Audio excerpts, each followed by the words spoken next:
Hello everyone, welcome to my YouTube channel. मेरा नाम है अनुपम त्रिपाठी और खबर आ रही है जीडीपी मार्केट से। इंडिया ने Q2 में क्वार्टर 2 में जो अपना जीडीपी ग्रोथ है वो रजिस्टर किया है 8.2%। And that is amazing,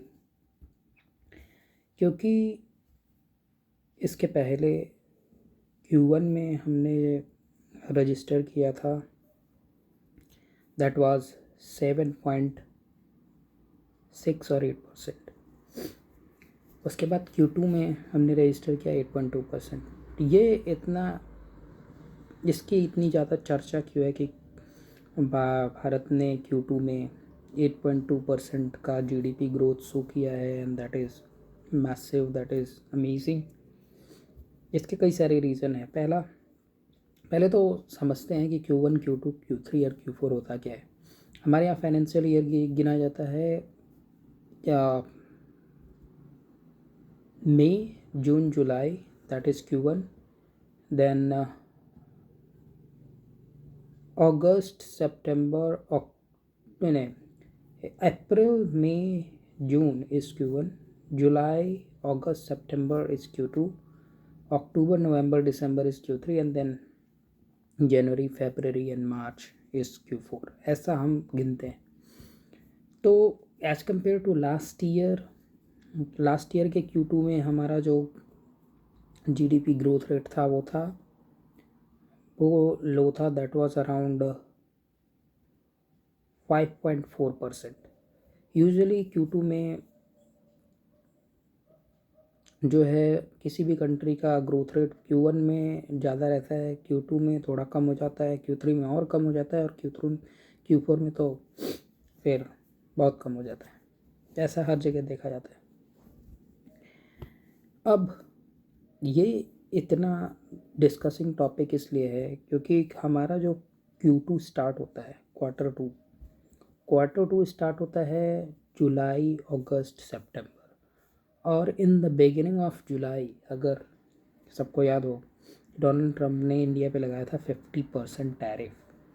50% tariff लगने के बाद अगर कोई कंट्री जीडीपी 8.2% का ग्रोथ दिखाती है, दैट इज़ अमेजिंग। क्योंकि टैरिफ लगाने के बाद ही डोनाल्ड ट्रंप ने बोला था कि हमने 50% टैरिफ लगा दिया है और मुझे नहीं लगता है कि इंडिया और रसिया ऑलमोस्ट डेड इकोनॉमी है, इंडिया और रशिया का ग्रोथ नहीं होगा, ये वो पता नहीं क्या क्या बोला था। बट जो ग्रोथ सामने आई है वो उसको वो that is something which is amazing and which we should celebrate. इसके अलावा अभी जो Q3 आएगा, अगर उसमें हम बढ़िया जीडीपी रजिस्टर करते हैं, नॉट 8.2 बट अगर हम 8% या फिर 8.2 भी अगर रजिस्टर कर लेते हैं तो हमारा ओवरऑल ईयर जो होगा वो बेहतरीन हो जाएगा। क्योंकि हमने Q1 में 7.6 दिखाया है, Q2 में 8.2 है। अगर Q3 में 8 के करीब आ जाए और Q4 में कितना भी कम होगा तो एटलीस्ट 7 या 7 के करीब तो रहेगा ही। देन आवर ओवरऑल ईयरली जो जीडीपी ग्रोथ होगा वो 7.5, 7.6 या उससे अराउंड 7.8 या 8 के करीब चला जाएगा। And that is amazing.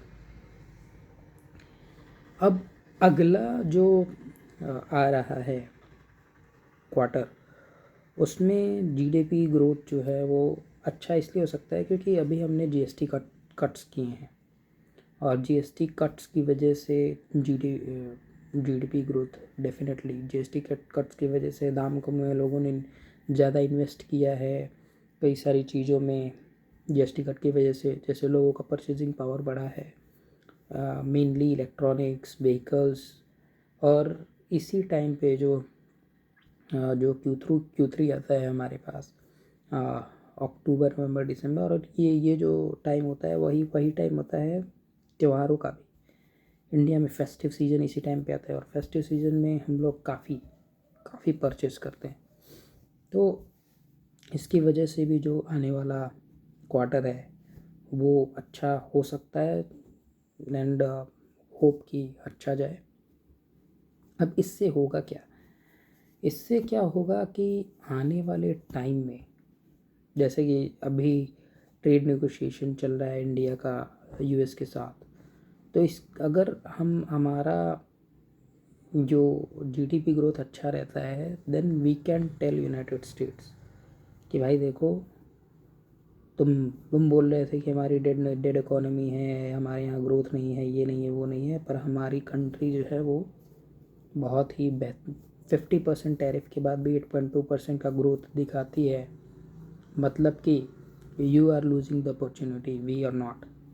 क्योंकि तुमने टैरिफ लगाए, फिर इसके बाद भी हम 8.2% का अगर ग्रोथ दिखा रहे हैं, मतलब we have potential and you are missing out on something which is big. तुम नहीं इन्वेस्ट कर रहे हो पर हमारे पास इन्वेस्टमेंट तो आ रही है, अदर कंट्रीज़ इन्वेस्ट करना चाह रही है, अदर कंट्रीज ट्रेड करनी है हमारे साथ। अगर आप ट्रेड नहीं करोगे तो इसमें आपका नुकसान होगा। ये चीज़ हम बताएंगे, डेफिनेटली बताएंगे, क्योंकि 8.2% का ग्रोथ है एंड जिसकी वजह से फेयर ट्रेड डील भी हम नेगोशिएट करेंगे और कर भी रहे हैं। क्योंकि अभी तक इंडिया ने किसी भी मामले में ट्रेड डील नेगोशिएशन में ऊपर नीचे नहीं किया है। इसके अलावा एक और जो खबर आ रही है बेहतरीन, वो ये है कि इंडिया जो है वो अपना न्यूक्लियर एनर्जी सेक्टर जो है उसको प्राइवेट करने वाला है। अब इंडिया जैसी हमारी हमारी जो इंडिया जैसी जो कंट्री है उसमें न्यूक्लियर एनर्जी का होना कितना इम्पोर्टेंट है, इससे रिलेटेड मैं वीडियो बनाऊंगा और जो मैं कल अपलोड करूंगा। तब तक के लिए आप मेरा वीडियो देखते रहिए, प्लीज़ लाइक करिए, शेयर करिए, सब्सक्राइब करिए। Thank you and have a great day.